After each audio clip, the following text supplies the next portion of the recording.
बताइए क्या क्या पता।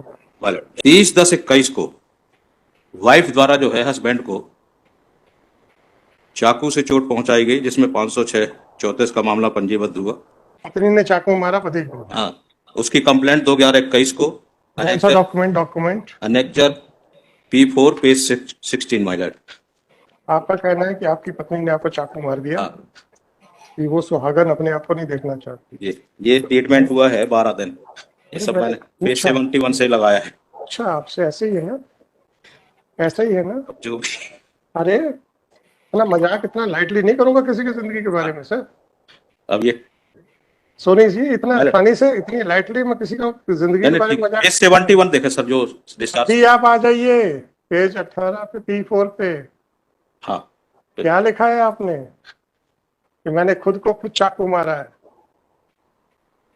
क्या बात करते हो यार। ये आइए P4 पे आइए P4। जी। सुबह जब मैं तैयार हुआ तो उसका वही रात वाला रवैया चालू हो गया और वही बात कहने लगी कि जाकर ट्रेन के नीचे कट जाऊंगी, फांसी लगा लूंगी। और तब मैं उसे खींचकर सोफे में बैठाया तो चाकू निकाल ली और खुद को मारना चाहा। मैंने चाकू छीना और या कहे मैंने खुद को चाकू मार लिया। हाँ, चाकू छीना झपटी हुई तो चाकू इनके लगी, इसलिए इन्हें कंप्लेंट। जी नहीं, आपकी FIR में आपकी कंप्लेंट में लिखा है कि आपने अपने आप को चाकू मार लिया। और ये ट्रीटमेंट। सोनी जी प्लीज माइलर। Don't try to distort the facts. सुबह जब मैं तैयार हुआ तो उसका वही रात वाला रवैया चालू हो गया और वही बात कहने लगी कि जाकर ट्रेन के नीचे कट जाऊंगी, फांसी लगा लूंगी। तब मैं उसे खींचकर सोफे में बैठाया तो चाकू निकाल ली और खुद को मारना चाहा। मैंने चाकू छीना और या कहे कि मैंने खुद को चाकू मार लिया। ये घटना तकरीबन 11 सवा 11 के बीच की है और फिर मैं बेसुध होकर गिर पड़ा। और इसको आपने अंडरलाइन किया हुआ है। हाँ, और मैंने चाकू मारा, चाकू छीन लिया, खुद को चाकू मार लिया, इसको आपने अंडरलाइन करके बाद में उसको व्हाइटनर से साफ करने की कोशिश की है। नहीं तो ये आपने पढ़ा हुआ है। ये उसके बाद पिक्चर को डिस्टॉर्ट कर रहे हो सर। ऐसा नहीं कि आपकी नजरों से चूक गया था। हाँ ठीक है, क्या ठीक है? ठीक है, इसमें हमने चाकू मारा, इसके आगे बढ़ते हैं। आपने कहा है कि पत्नी ने चाकू मारा। इसमें हाँ ऑन ठीक द है। Basis of this document. हाँ अब उसके आगे बढ़ते हैं, हाँ जी। फिर आगे क्या होता। मैंने पेज 18 बोला तो मैंने पढ़ लिया, वही 18 वही रिपोर्ट है जिसमें आपने खुद को चाकू मारा और बता रहे हैं कि मेरी वाइफ ने मुझे चाकू मारा। नहीं सर, इसके जो प्रेयर है जो इसमें हमने ये भाई मुझे नहीं मालूम, वो एक डॉक्यूमेंट वही रिपेयर हो सकती है। नहीं, इसकी दूसरी कंप्लेंट है जी। मुझे मेरी पत्नी और उसके घर वालों से मेरी जान छुड़वाएं, हाँ। तब वो मेरा जीवन बर्बाद कर देगा, ऐसा है क्या? हाँ, है? अतः ये प्रेयर जो है, श्रीमान जी से निवेदन है मेरे साथ न्याय किया जाए, मेरे भाई ये छोटे मुकदमे में। ये पिटीशन पकड़ो और जरा उसको बताओ कौन सा है। इसमें भी आपने ये कहीं नहीं लिखा कि आपको चाकू आपकी पत्नी ने मारा। नहीं, चाकू का आप जो बहस कर रहे थे वो नहीं है इसमें। इसमें तो ये है कि हम नहीं है। केस में फंसाना चाहते अरे हम समझ रहे हैं कि बहस कुछ और हो रही है, तथ्य तो कुछ और है। हाँ। हैं। अब इसके बाद सर 16/11/21 को 16/11/21 को क्या हो गया? हस्बैंड द्वारा सेक्शन 13 हिंदू मैरिज एक्ट का प्रकरण पेश किया। Annexure annexure A6 page 22। ठीक है, धारा 13 लग गया। हाँ, और इसका नोटिस जो है वाइफ को मिल गया 23/11/21।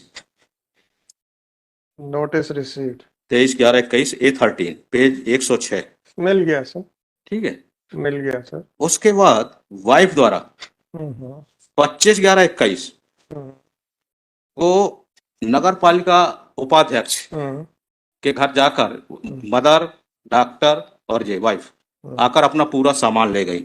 इसका डॉक्यूमेंट है A5 पेज 20। पालिका हाँ, वही जो आपको ध्यान आ जाएगा, शहडोल वाला।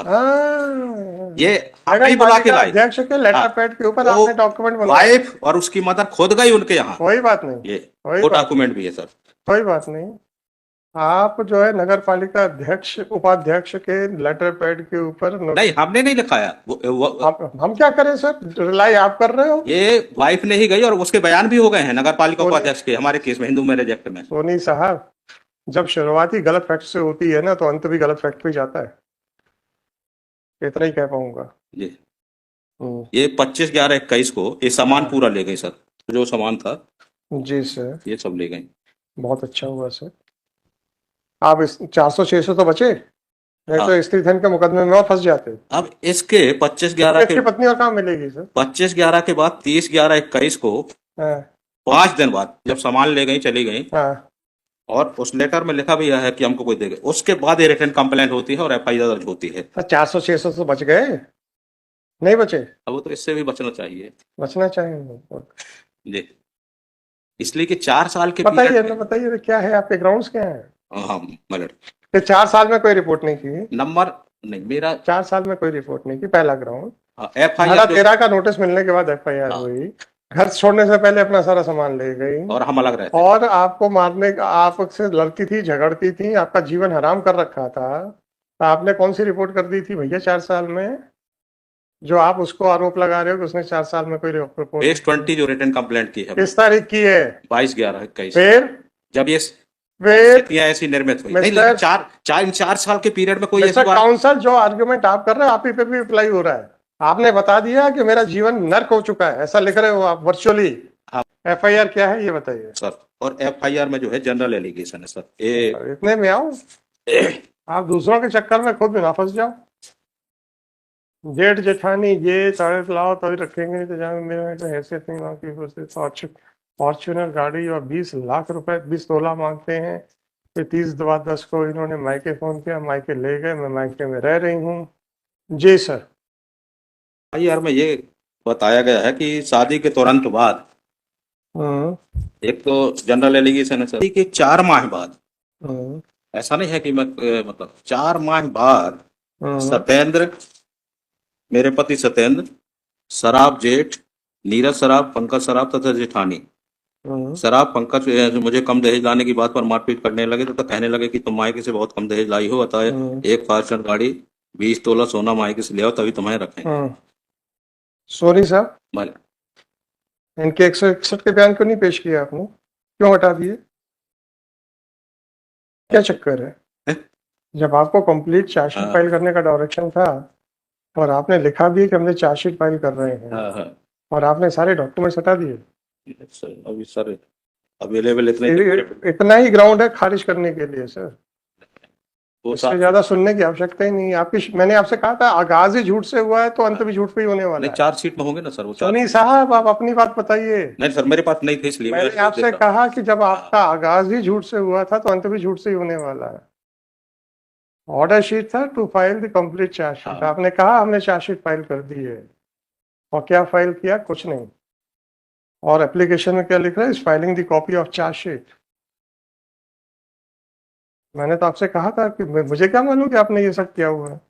तो मुझे तो उसी समय शक पड़ गया था कि जब शुरुआत झूठ से हुई है तो अंत तो झूठ पे होने ही वाला है। नहीं सर, अब मेरे पास जो उपलब्ध थी वही। Whatever it may be, Mr. Soni, you cannot justify your act.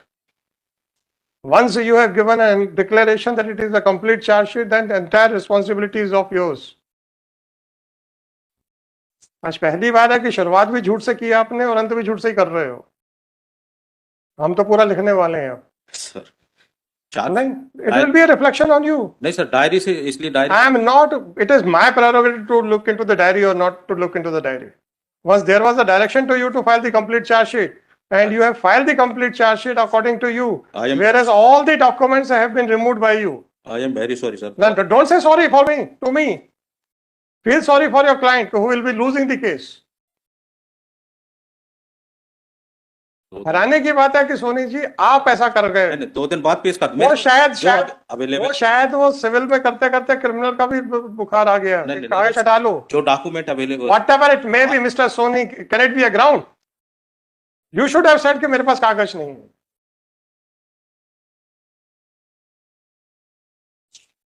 क्या करना है सर बताइए, मैं पूरा डिटेल में लिखूं? ये इस तरीके से किया गया है, इस तरीके से झूठ से स्टार्ट हुआ था, झूठ पे एंड हुआ है, बताइए तो मैं लिख देता हूं, मुझे कोई प्रॉब्लम नहीं है। सर मेरा निवेदन ये था कि डायरी सर लिखो, डायरी अवेलेबल लिखो सर 12469 देख लें, जैसा भी जो भी उचित हो। चलो चलो, मैं लिखाता हूँ सर पे। एंड ये कौन है सर बाकी दो? वो जेठानी है सर। नहीं नहीं, ये सीमा सराफ कौन है? वो जेठानी, और इसमें कौन है? ये ये जेठ है दोनों सर। दोनों जेठ हैं और एक जेठानी। ठीक है सर, देखते हैं। सर ये कुछ दे दीजिए, दे दीजिए, रिलेटिव। दे दीजिए, रख दो भाई, उसी में रख दो।